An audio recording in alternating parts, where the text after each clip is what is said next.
శుభమస్తు. సంక్రాంతి పండుగ మహా ఆనందంగా నిర్వహించుకుంటున్నాం. అంతే ఉత్సాహంతో అలహాబాద్లో అర్ధకుంభమేళా కూడా ఈ రోజున ప్రారంభం అవుతోంది. మంగళవారం నాడు సంక్రాంతి పండుగను ఎంత ఉత్సాహంగా ప్రారంభం చేసుకున్నామో అంతే ఉత్సాహంతో బుధవారం నాడు కనుమ పండుగను ఆచరిద్దాం. అందరి క్షేమాన్ని కోరుకుందాం. కనుమ పండుగ ప్రత్యేకంగా వ్యవసాయదారులకు ప్రీతిదాయకమైనటువంటి పండుగ. బ్రహ్మ, విష్ణువు, మహేశ్వరుడు అనే త్రిమూర్తుల రూపాలలో భోగి పండుగ రోజు బ్రహ్మదేవుడిని అగ్నిహోత్ర రూపంలో అర్చన చేసిన మనమంతా కూడా సంక్రాంతి పండుగ నాడు ఆ సూర్యనారాయణమూర్తి స్వరూపంలో శ్రీమన్నారాయణమూర్తినే సేవించుకున్నాం. ఆ క్రమంలోనే కనుమ పండుగ నాడు పశువులను అర్చించి పశువులకు ప్రీతికరంగా పచ్చిగడ్డిని వాటికి ఆహారంగా అందించి వాటితో ప్రేమగా కృతజ్ఞతా పురస్సరంగా వాటితో సమానంగా మనం కొంతకాలం గడిపి వారికి ఆనందం కలిగించడంలో ఉండే అంతరార్థం ఏమిటి అంటే పశుపతి మహేశ్వరుడు ఈశ్వరుడిని సంతృప్తిపరచడమే. భోగి, సంక్రాంతి, కనుమ అంటే బ్రహ్మ, విష్ణువు, మహేశ్వరుల అర్చన ఇలా చెప్పుకోవాలి. కనుమ పండుగ రోజు నాడు ప్రత్యేకంగా 5 రకాలైనటువంటి కాయగూరలతో పులుసుని ప్రత్యేకంగా వంటకం చేయాలి. అలాగే ప్రాంతీయ ఆచారాలకు అనుగుణంగా సజ్జ రొట్టెలను కూడా కొంతమంది ప్రత్యేకంగా ఏర్పాటు చేస్తారు. సజ్జలు విశేషమైనటువంటి ఉష్ణశక్తిని సంతరించుకొని ఉంటాయి. ఆరోగ్య ప్రదాత అయినటువంటి ఆ సూర్యనారాయణమూర్తి శక్తిని ఈ సజ్జలు విశేషంగా స్వీకరించి ఉంటాయి. కనుక ఈ రోజున తప్పకుండా సజ్జలను ఆహారంగా స్వీకరించాలి.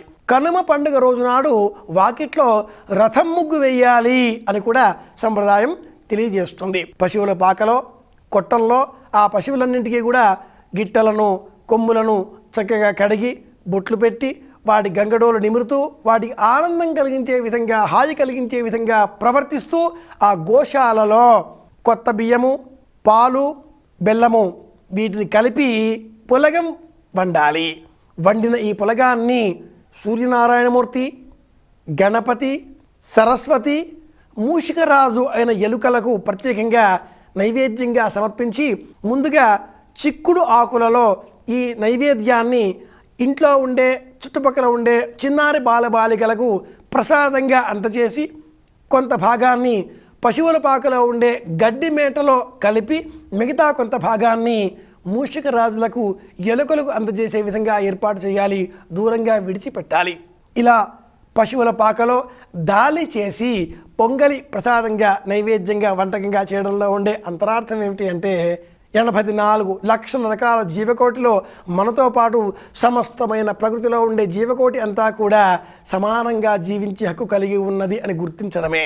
అందరూ సమానంగా అర్హత కలవారే ఈ లోకంలో జీవించడానికై అని మనం కూడా గుర్తించి ఆ ప్రకారంగానే నడుచుకోవడం కోసమే ఈ పండుగ కనుమ పండుగ వ్యవసాయదారుల పండుగ.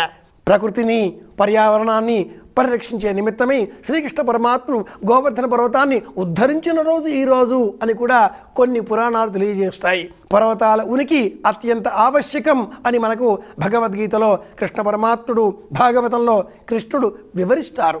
పర్వతాలు ఉంటేనే వృక్షాల ఉనికి, వృక్షాలు పర్వతాలు ఉంటేనే వర్షాలు పడతాయి. ఆకాశాద్వాయు వాయోరగ్ని అగ్నేరాపః ఆపః పృథివీ పృథివ్యా ఓషధయః ఓషధేభ్యోర్నం అన్నాత్ పురుషః అని ఉపనిషత్తు ఇలా ఘోషిస్తుంది. అర్థమేమిటి అంటే ప్రకృతిని, పర్యావరణాన్ని కాపాడుకోవాలి మనమంతా కూడా. వాతావరణ కాలుష్యాన్ని అరికట్టే విధంగా మన ప్రయత్నాలన్నీ కూడా ఉండాలి అని చెప్పడమే కనుమ పండుగలో ఉండే అంతరార్థం. పశువులకు ఆనందం కలిగించే విధంగా క్రీడలు ఉండాలి, అంతేకాని వాటిని హింసాత్మకంగా మార్చే విధంగా ఉండకూడదు అని జ్ఞాపకం పెట్టుకుంటూ మరొక మారు ప్రియమైన మా ప్రేక్షకులకు కనుమ పండుగ శుభాకాంక్షలు, శుభాశీస్సులతో ఈ సంక్రాంతి మనకందరికీ కూడా కొత్త కాంతిని తెచ్చునుగాక.